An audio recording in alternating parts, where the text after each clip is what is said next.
Members of the board and members of the community, just a few things to share with you tonight. Again, we'll be providing some updated information based on questions and concerns that have been raised, as well as some highlights of some positive things happening. First of all, since our last board meeting, in consultation with our general counsel, we are initiating a district-level book review for the 4 titles that were referenced at that particular meeting. While no official book challenges have been officially turned in, and in accordance with Board Policy 4.30, we typically start at the school site level, I felt like with the amount of concern that had been raised, it was important to go ahead and bring that into the second step, which is a district-level review. This review will then make recommendations to the school board on whether the content manner violates state statutes or community standards, and Mr. Kreppenbacher will be giving an update on that process and on reigning Supreme Court laws right now at our next meeting.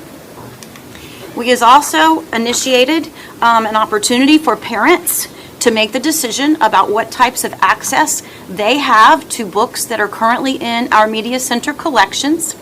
Parents may choose unlimited access, so students will have full access to books in our current media centers. There may be mature content, books will be labeled. Parents can choose to have limited contact. That would mean check out books in the library, but nothing involving mature content. Or they can say that they don't want their student to check out any books in our particular media center. That form is currently on our website at www.osceolaschools.net/media center access. The parent's choice will be recorded in Destiny, which is our library book circulation system, and we've already provided information to our media specialists about how to make sure that they're monitoring that. At this time, we've only received 28 replies. So the 21 have chosen to allow their students to have unlimited access to books in the media center. 6 parents have chosen for their students to have limited access, and 1 no access. We'll be doing some additional work over the next few weeks to make sure this information is disseminated to parents and people in the community, and it will be a part of our back-to-school take-home packet at the beginning of next year. Our goal, as always, is to continue strengthening the outstanding school library media programs that we have, as we do believe that they support and enrich the learning experience for every child, every chance, every day. We are blessed to have incredibly talented, gifted media specialists in all of our schools across the district. That is an investment this board has consistently made, and not all school communities do have a certified media specialist in their media centers. So we feel like we are great, and we want to continue to get even better in this particular regard. There's also been a lot of discussion at our last couple of board meetings about concerns about school level discipline. It's been reported that kids are having sex out on campus. Certainly this doesn't happen nearly as frequently as it might have been implied, but we do know that sometimes things happen, and we have to respond to that, and we have to deal with that. But I think it's important that we're very clear what those discipline protocols are. First of all, any time that we have reason to believe that students may have been in a situation of physical, mental, or social emotional health, well-being, we are required as educators and as employees of the school district, both by statute and policy, to be mandatory reporters.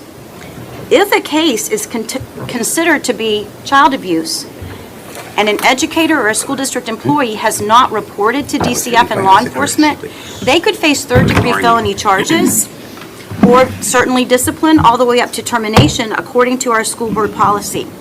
This can mean anything from 2 kindergartners in the bathroom with some inappropriate touching to an allegation of sexual battery on or off campus. We are required to report.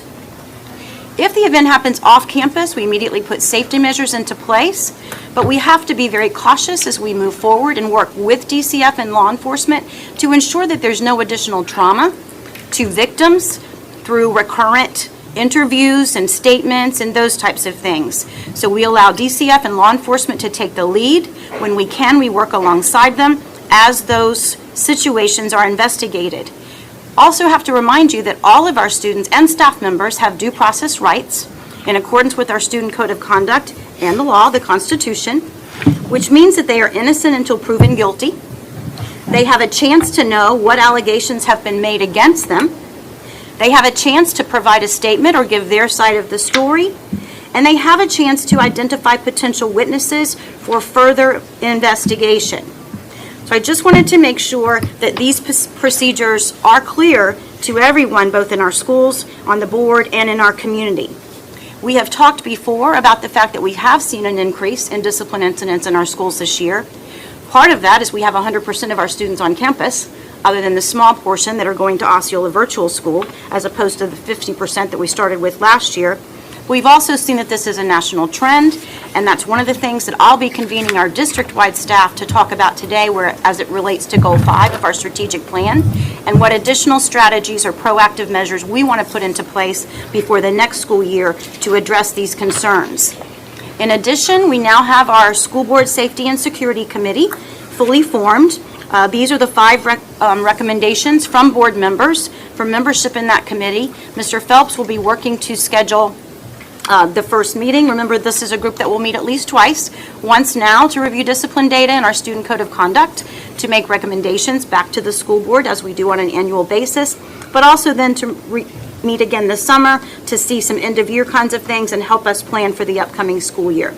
We have asked 3 principals to participate in the meeting, not as voting members, but just to provide context and background, 1 from each level. So that would be Nadia Winston from Central Avenue Elementary School, Tom Rademacher from Neptune Middle School, and Joanna Santiago from Osceola High School. In addition, one of the things that we've seen a huge uptick in is drug and alcohol offenses, particularly for first-time users. So we're looking at a more proactive program in partnership with our Park Place Behavioral Health Care that would engage the parent and the student in education, treatment, as opposed to an automatic recommendation for expulsion. That information is going to be reviewed with our Safety and Security Committee, and then more information will be coming back to the board. But we want to try to take a proactive approach for those first-time users and seek help, keep them in school for shorter suspensions, but making sure that we're actually getting to the root cause of the problem. This would not be for distribution on our campuses. That raises to a whole different level when you're talking about distribution to other students for drugs or alcohol. And that is a mandatory recommendation for expulsion. In addition, in planning with Mr. Thorne and our IT team, we have decided that we're going to have our students keep their assigned one-to-one devices for the summer, except at those pivotal years where they're moving from either the type of device or onto a new school, or withdrawing from our school district.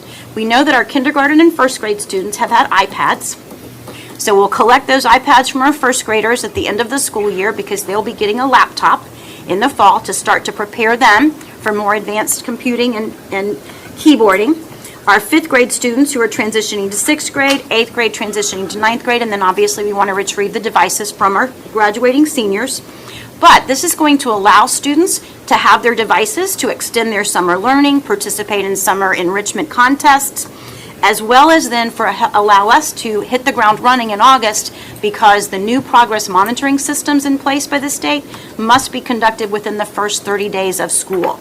So we want to make sure that we have no delay because of the passing out and distributing of devices. Our IT team now has methodology to be able to push out updates to the system, clean those devices from afar so that we don't have to bring them all in and then reissue them.